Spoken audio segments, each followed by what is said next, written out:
right. So I made a decision last night to not share my knee-jerk reaction. I decided to sleep off all my anger and agony and frustration, and I decided to wait till I was in a good place to give you a response to what I saw. So here's my response to what I saw last night. First of all, a lot to be encouraged about.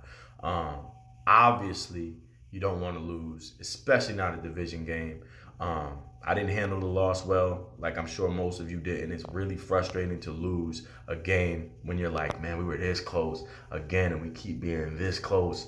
Oh man, if this one play doesn't happen, if the one dude doesn't get blocked into the dude who waved for a fair catch, man, we probably win that game. Oh man, if they don't call one of those four pass interference calls, all of which were questionable, two of them were just ridiculous, man, we probably stop them there, and they don't get those points on the board that drive. Man, if Boone catches that one pass when Russell Wilson sweeped and jeeved and avoided everyone and did the shovel pass right to him, man, we probably win that game. We walking out of there, it doesn't even go to overtime. It's so much that you point to and you're like, dang, we could have won that game. Man, if they would have gave the ball to Latavius Murray, who rushed for 5 yards on first down, 4 yards on second down, on third and one, if they just handed it to him, he probably would have got the 1 yard. We probably would have continued that drive down the field goal range, kicked the field goal and won the game in regulation. Dang, there's so much we could have done differently. I don't know, that might have been overtime, but still, there's so many things that we can point to and say, if that one thing happened, Broncos would have won. And the reason why I'm so encouraged this morning is because I thought about that. I thought about the fact that three of our losses were like that. Really, all four of our losses were like that, if we're honest with ourselves. If we're being honest, the game we lost by one on a missed field goal, we lost by an inch. The game we lost to the Colts, we lost by an inch. The game we lost last night, we lost by an inch. And even the Raiders game, where we lost by 9, there was a 14-point swing on that play where Melvin Gordon was driving. We lost by that much, right? So I'm encouraged by this Broncos team, man. I have a lot of faith in Nathaniel Hackett. I really do. I look at him as a guy who has a team prepared to play every single week. The NFL is full of parity. Everybody's talented, man. I look at that side of the ball and I go, man, they got Khalil Mack over there. Man, they got Bryce Callahan. Man, they got Justin Herbert, who I don't like to give props to. Derwin James, oh my goodness. I look at that team and I say, that's a good team. And you know what? Brandon Staley, he respected the Broncos. He respected our team, our offense. He didn't play us for sweet. And we were doing our thing first half, right? First half, Russ starts off 10 for 10, 150 yards and a touchdown. We score on our first 2 drives. It looks great. And then they have some extended drives due to some pass interference calls. We kind of get out of rhythm. And then well, shout out to us too, because even then, I think right before the half, we marched down the field to get another field goal. That was amazing.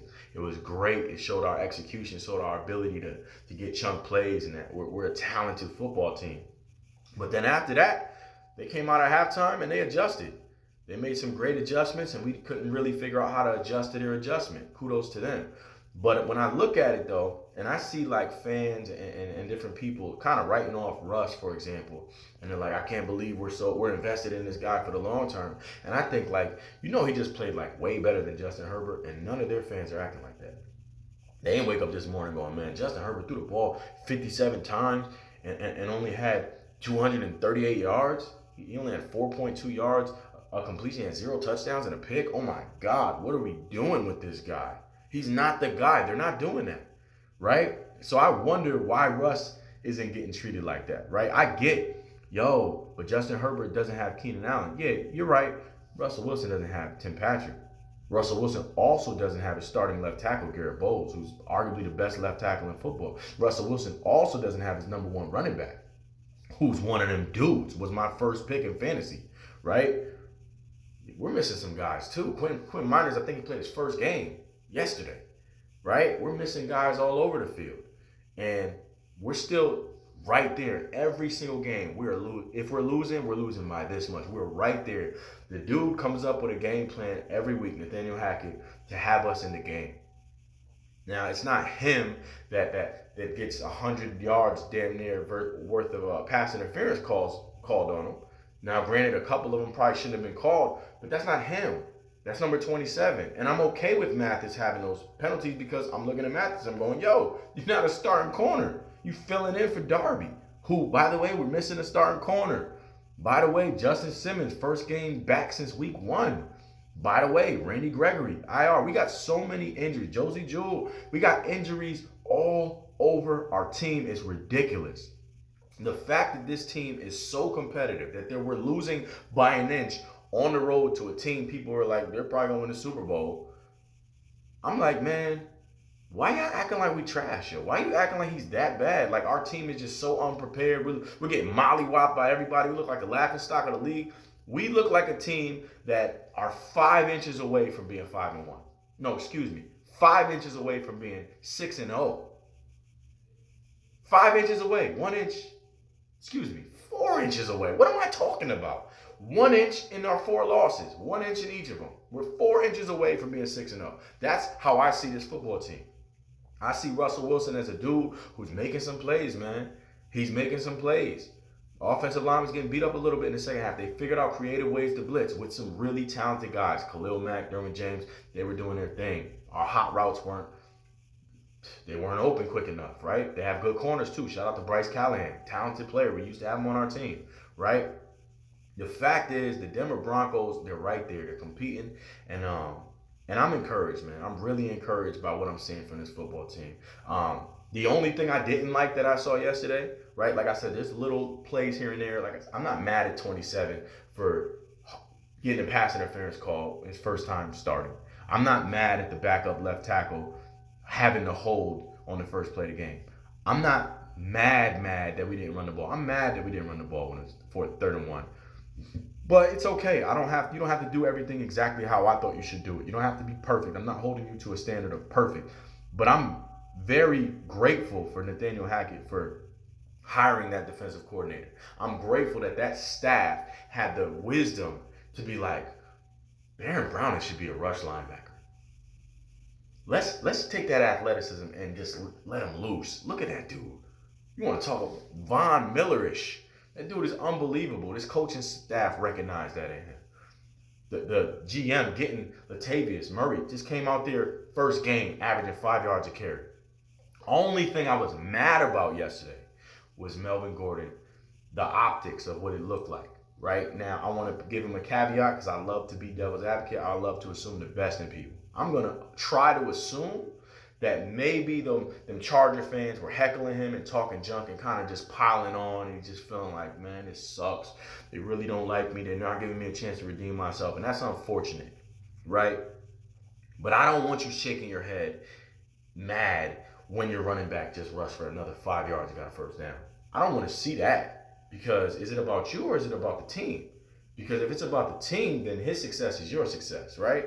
You're happy that we're making positive plays, we're getting first downs. That's how it's supposed to be. That's the energy I want to see from my running back. I see today that they're saying he's liking. I screenshotted him liking a bunch of posts like Melvin should request a trade right now. Listen, I just went to bat for you last week. It was like, yo, give him a chance to redeem himself. We did last week. You were okay. You didn't fumble. That's what's up.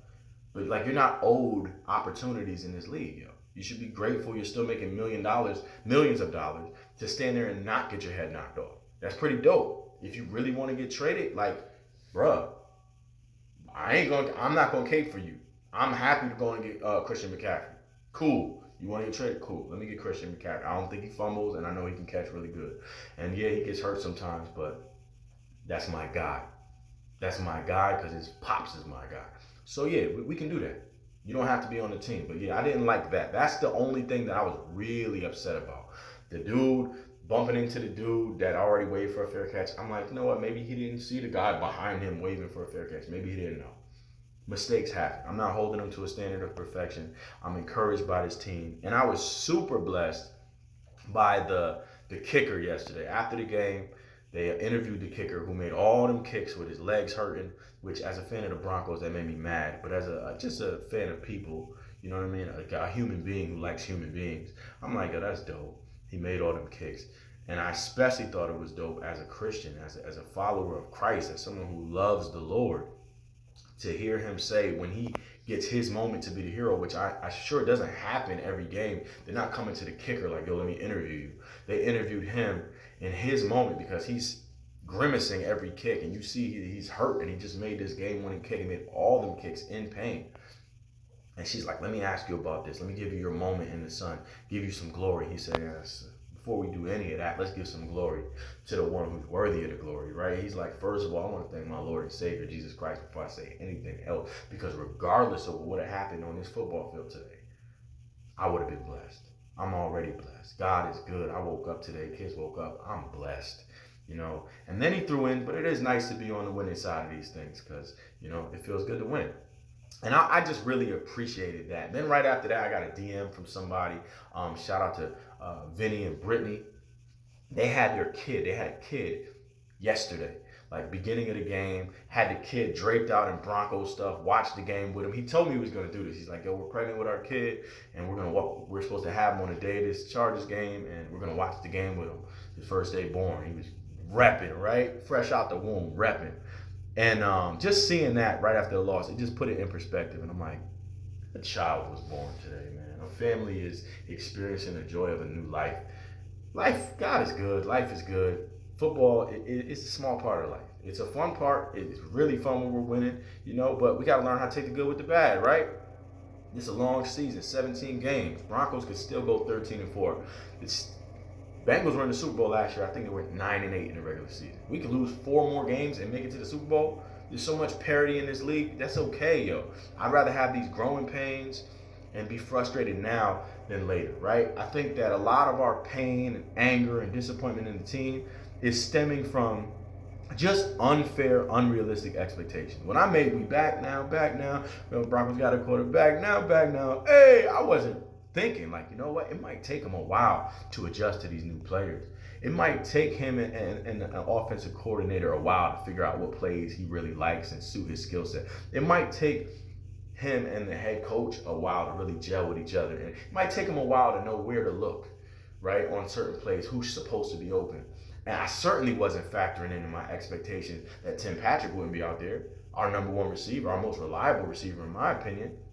I mentioned Tim Patrick. Can you imagine this QB out there with Judy and Patrick, Court Sutton, Big O, and KJ, right? I was expecting all these dudes to ball out. I wasn't expecting KJ to kind of not get a ton of opportunities. I wasn't expecting Alberto to not really be a big part of the offense because he doesn't really block like that. I wasn't expecting Patrick to be out on IR for the season.